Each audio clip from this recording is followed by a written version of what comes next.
So that was recruiters contacting you. Okay. The other side of this is you might find yourself in need to contact recruiters. Perhaps you just lost your job. Perhaps you fear you might be losing your job. Perhaps you're in the process of losing your job. Perhaps the company has already announced they're going to let 10% of the people go. Perhaps the company has just been named in the media of just suffered 1 year of losing profit. Perhaps the company is rumored to shut down the operation in this country and move your part of the operation to a different country or a different state, or just within the same country across a different state, or your department is being shut down, or your division is being shut down, or your division is being moved, relocated, so on and so forth. Okay, you find yourself in need of looking for a position, or maybe you just finished the project and it's fantastic, or you've been here for 3 years, 5 years, and you really think it's time for you to play some bigger games with some bigger boys to do something bigger. And for whatever reason, okay, you have decided to find yourself a brand new job. Okay, you might want to do this within your own local area. You might want to do this within your country. Maybe you're willing to relocate. Maybe you want to do something that's remote. Maybe you want to do something, look for something internationally, or whatever the situation. Okay. You can contact the companies directly. You can contact wanted ads, okay, placed either by hiring companies or placed by recruiting agencies. Or you can just send your resume to all the recruiters you can find. All right. Now, looking at companies' websites, okay, and find their positions vacant, and then apply to it directly with their own HR department. Okay. This can be extremely inefficient. Okay, I'm not saying that you will never find a job this way, but I'm just saying this can be extremely inefficient. Okay, those vacancies are up there on their company's website. Okay, for a long list of reasons. Okay, and there's a long list of reasons of why that vacancy's been there for a year.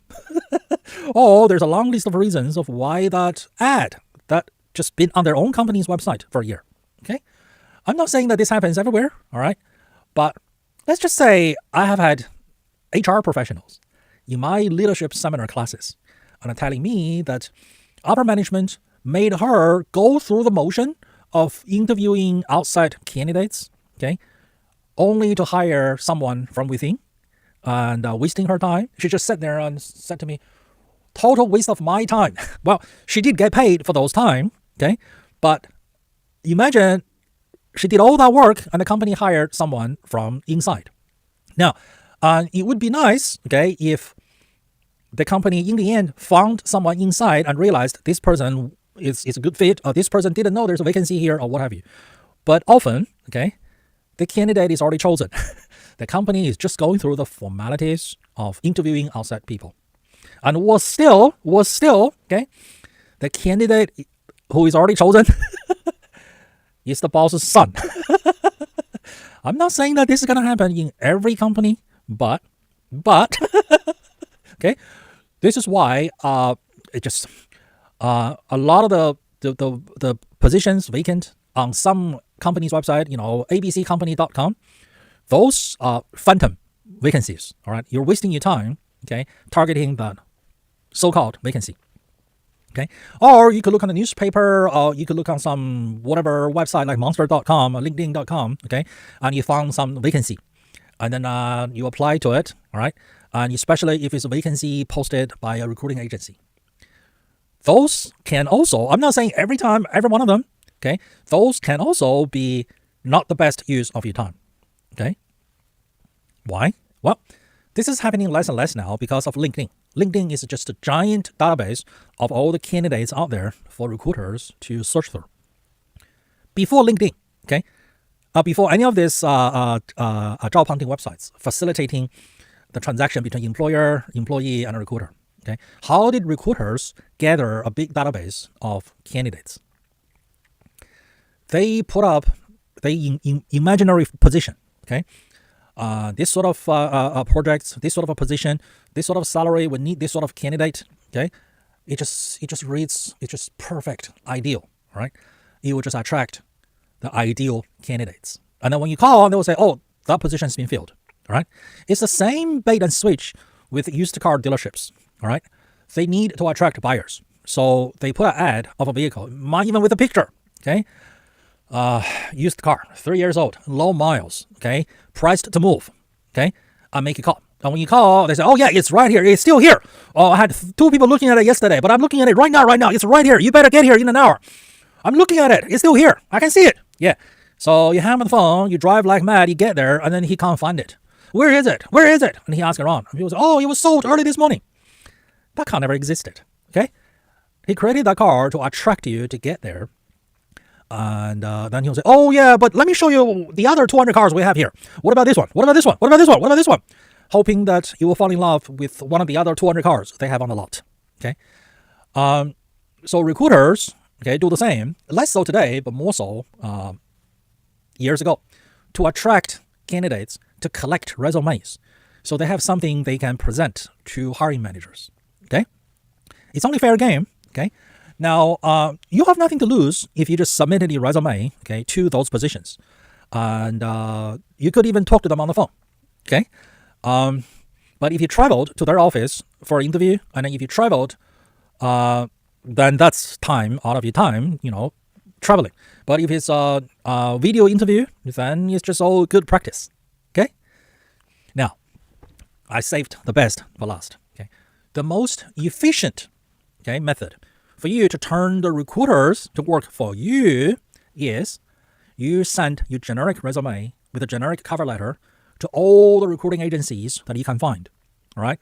Be it in your town, in your state, okay? Or if you're planning on moving cross country from Los Angeles to New York, then you want to find all the recruiting agencies in New York who would work with your industry and your profession. Okay?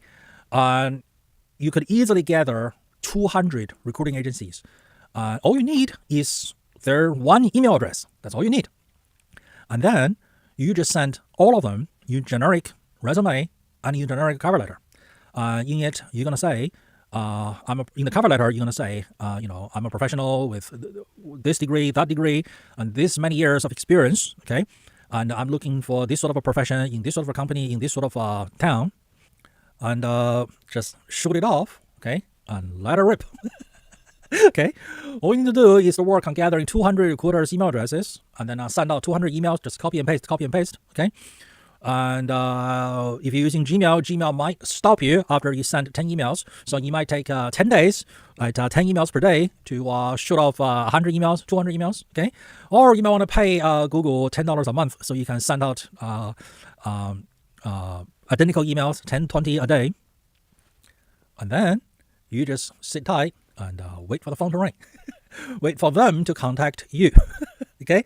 This is the most efficient, most effective use of your time. All right? And let them do all the work. Okay? And you will get 90%, percent of them coming back with, got your email. We don't have anything for you right now. 10% of them will come back with, hey, we got something here. Okay. So you sent out 200 emails, all right? 20 of them come back with, we got something here. Okay. Out of that 20, okay, you might reject 10. Oh, that's a mismatch. And out of the 10, there might be possibilities. And you email them back, talk to them, all right? And then 5 of them, you get on a face-to-face interview. And then 3 of them, you get to interview with the employer. Maybe just over video in today's technology. And in 3 months, you're starting a brand new job. Okay. So that's the most efficient way to utilize your time and utilize recruiters to have them work for you instead of you chasing down each and every individual. All right. This is the same as governmental agencies, a large corporation putting out a bid. Here's the government, transportation. We want to build a bridge across this river. Okay. We have this much budget. We want the bridge to be able to carry a pedestrian, bicycle, and cars and trucks and trains. So engineering companies, please send in your bid. Okay. Or the Navy wants to build a ship. NASA wants to build some parts. Remember, NASA, the spacecraft, every part is built by the lowest bidder. I didn't say that. Okay, the astronaut who was up there, they said that. So have them work for you. Turn the table on them. Okay, don't waste your time chasing them around. Have them chase you. Okay, and then 90% of them will just, they don't have anything for you today. Okay, and then what's going to happen is for the next 10 years, they will be emailing you with something. Okay, you want to have this going on an ongoing basis. Okay, you want them to constantly contact you. Okay, about the possibilities, about something. All right, that's how you put yourself in the position of strength in terms of your career advancement, in terms of your relationship with your current employer. Don't forget to like and subscribe. So this way, when I release new educational videos, you will be notified and you will be the first to learn. And also, make sure you send this video to as many people as possible so we can all learn and grow together and help each other to grow together. We're in this together. And if you need private coaching, business consulting, or training, feel free to contact me. And my contact details are linked below.